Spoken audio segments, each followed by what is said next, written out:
अरे उठ उठ मांग ले ले रे। तू दवा का अरे करो व्यवस्था बा।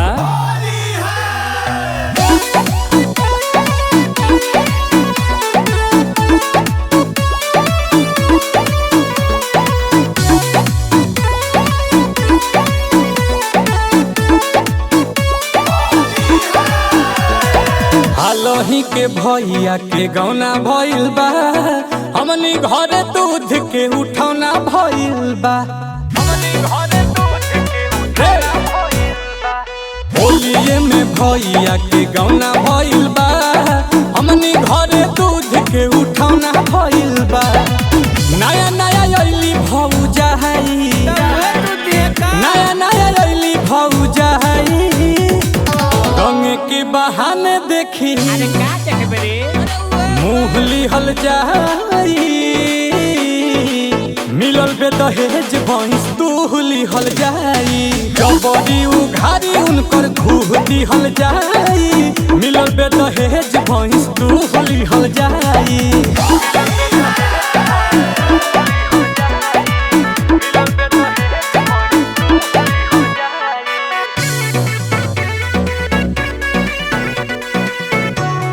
म्यूजिक बाय सतेंद्र जी।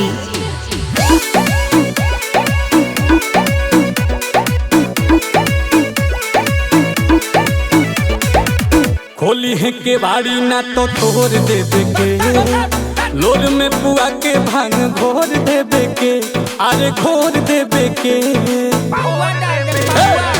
खोली है ना के बाड़ी तो हो तोड़ देवे के, लोर में पुआ के भांग घोर देवे के। लो जइहे नहीं हमनी से खुल जइहे हो, खुद रहन डालावे पौतुल जइहे हो। तब मजा असली भेटा है, तब मजा असली भेटा है। करे खातिर ठंडा रहो रूह लिहल जाई, मिलल बे दहेज भैंस दूह लिहल जाई। रंग के बहाने देखी मुँह लिहल जाई, भौजी के भैंस चल के दूह लिहल जाई।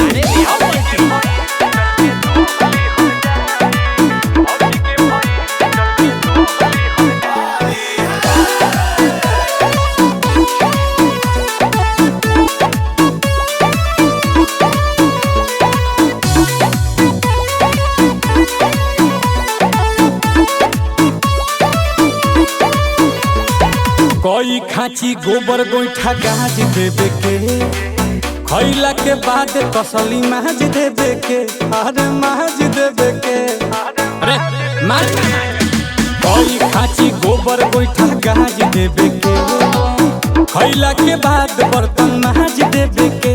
और मुनिया ढोलक झाल पमजीरा होई हो, नील कमल आशुतोष के जोगिरा होई हो।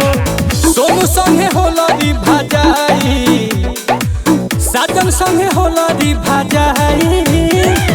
नची है बनाई जो बोल बनाओ समूह लिहल जाई, मिलल बे दहेज भैंस अरे लातो मारे ले।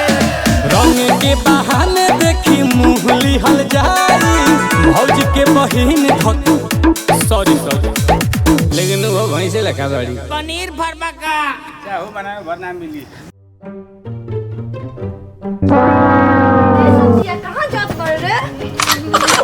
अरे